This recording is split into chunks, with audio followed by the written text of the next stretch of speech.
Women's college basketball is on fire. Last year, the Women's March Madness averaged 9.92 million viewers and peaked at 12.6 million. This year, the Women's Elite Eight Showdown drew 12 million people and peaked at 16.1 million according to ESPN. The average women's NCAA tournament game rating is up 127% from last year according to ESPN's parent company, Disney. This year's WNBA draft sets a record 2.45 million viewers, nearly 5 times the year-ago numbers. What do all these numbers have in common? Caitlin Clark and Angel Reese. The two definitely drew eyeballs and attention to women's basketball. Now that the two are in the WNBA, the league hopes that their popularity will rub off on them, and it surely brings a ray of hope and excitement for a league that's been bleeding money for more than 2 decades. On the heels of the much-talked-about gold medal run by the USA basketball women's national team at the 1996 Atlanta Olympics, the NBA decided it was time to have a sister league. It was a good concept. The late former NBA Commissioner David Stern spearheaded the creation and launching of the Women's National Basketball Association. Stern saw women's basketball as big business. So, on June 21, 1997, it officially tipped off. The WNBA was born. But 25 years later, the WNBA is still looking to be profitable. It has only managed to survive consistent financial blows because the NBA has been footing the bill for so many years. According to NBA Commissioner Adam Silver, WNBA annual losses amounted to $10 million, and the NBA has been coughing up $10 to $15 million annually for its survival. From as high as 16 teams in 2000, it sits at 12 in its 28th season. The Las Vegas Aces, formerly the Utah Stars and the San Antonio Silver Stars, the Los Angeles Sparks, the New York Liberty, and the Phoenix Mercury are the only remaining team from its inaugural season. Gone are the Sacramento Monarchs, the Charlotte Sting, the Miami Soul, the Cleveland Rockers, the Portland Fire, and the iconic Houston Comets. Their banishment has one thing in common: financial difficulties. Recently, the WNBA has raised $75 million from more than 24 investors that include Dell Technologies CEO Michael Dell, philanthropist, and wife of Apple co-founder Steve Jobs, Laurene Powell Jobs, former Secretary of State Condoleezza Rice, Nike, Carnival CEO, and Miami Heat managing partner Mickey Arison, Alibaba co-founder and Brooklyn Nets owner Joe Tsai and his wife Clara, 2-time NBA champion Pau Gasol, and 3-time WNBA champion Swin Cash, among others. The valuation of the league and its teams following the funding is around $1 billion. WNBA Commissioner Kathy Engelbert said that the newly raised funds would be used to establish a business model that is sustainable for the future and to provide higher salaries and better benefits to the players. But one thing is certain, according to the commissioner: we need more fans. And there lies the problem. The greatest thing that ever happened to the WNBA is also its greatest downside. Intentionally or unintentionally, they will always be compared to the NBA. For every oohs and ahs of fans to every LeBron James dunk and Stephen Curry threes, they are also looking for the exact same thing from the WNBA, albeit unconsciously. Fair or unfair, they will find it very hard to avoid the large shadow their more famous big brother is casting. As WNBA players contended for years about deserving closer to what their male counterparts are making, it's not just feasible for a league that can't turn a profit and survives only from annual NBA handouts to do it. We are not asking to get paid what the men get paid. We're asking to get paid the same percentage of revenue shared. Okay. Do you know what I'm saying? Got it. So that's a huge misconception. That's a huge misconception. Got it. Okay. Sure. Yeah, because every video is like, oh, this person gets paid this person gets paid that, right? So I want to be really clear about that. Like, I don't think I should get paid the same as LeBron. Right. But the percentage of revenue, like, for example, they sell my jersey in Mandalay Bay, I don't get a dime. You don't get any money from jersey sales? That's great. In the NBA, they have percentages of revenue shared for the players, right? Right. So jersey sales, obviously their TV contracts. You see these every year, these contracts get bigger and bigger and bigger, right? Yeah. Massive. But that's because their CBA, it negotiates where the, if the owners are making certain types of money, they get that as well. Got it. In the WNBA, that's not the case. While it is 100% right to increase compensation and provide better benefits to players, demanding 50% of annual league revenues and other luxuries that NBA players enjoy doesn't really make any sense. And here's why. $10 billion versus $60 million. That's the enormous gap between NBA and WNBA annual revenues. You can't give money if you are not making any money. That's simple logic and economics. For years, WNBA players voiced out their displeasure about the supposed lack of support and coverage of the league, but it's not quite clear to whom they were sending that message. Was it for the NBA? That would be preposterous because the NBA has been providing money and resources for the WNBA's existence. Was it for the networks? They have existing deals with two of the largest media companies in the United States in ESPN and CBS. Many of their star players also hosted shows of NBA media partners to provide all of them with consistent and adequate exposure. In contrast, when the NBA was just starting, NBA players experienced their games being watched and heard on recorded videotapes and radio.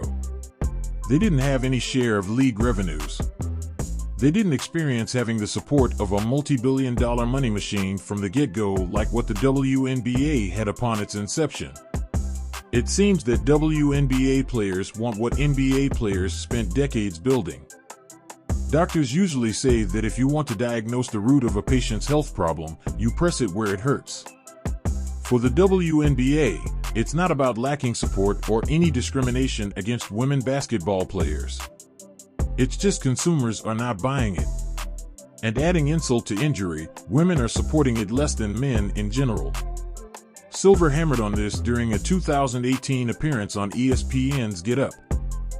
How can we get these women a bigger chunk of that pie and get them paid? By growing the business. I mean, the WNBA players are still paid significantly more than the G League players, certainly the top players, but ultimately this is not a Title IX issue, this is a business issue, Yeah.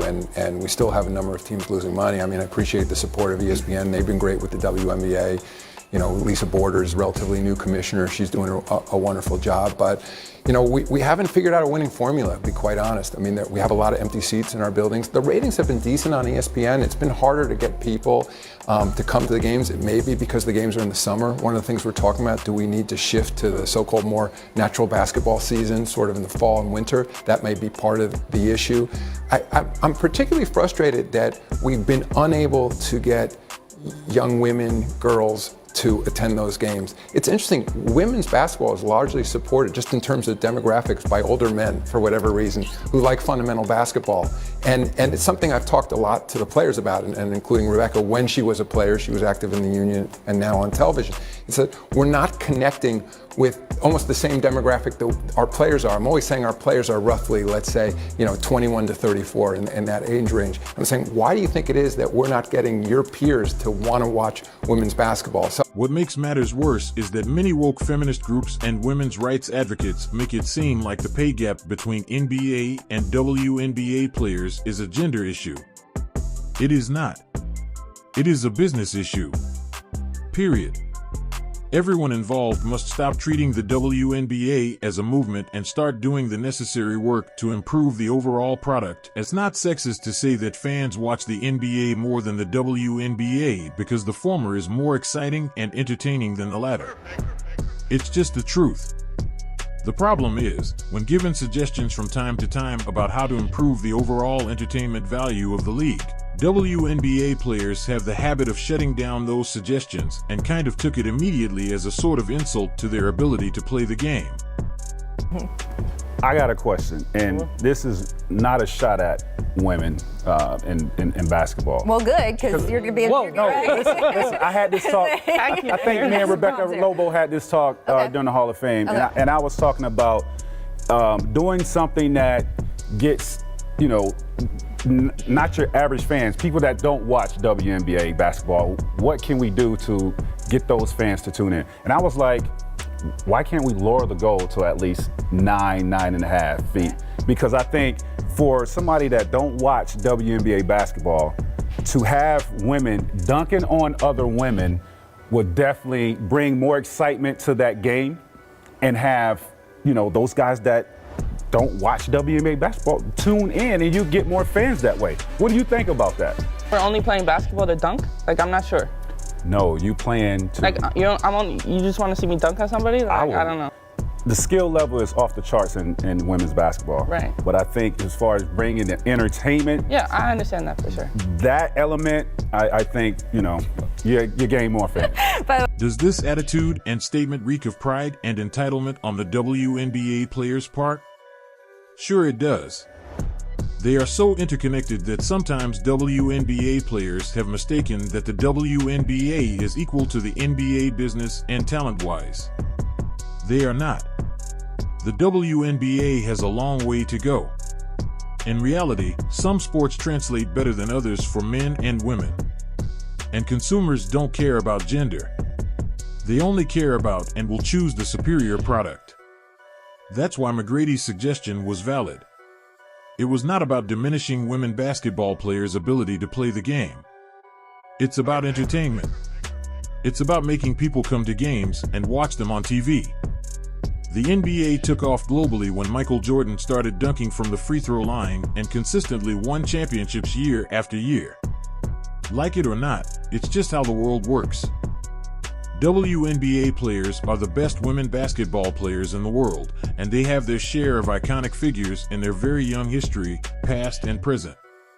Cynthia Cooper, Lisa Leslie, Cheryl Swoops, Rebecca Lobo, Tina Thompson, Teresa Weatherspoon, Maya Moore, Sue Bird, Tamika Catchings, Diana Taurasi, Becky Hammon, Candace Parker.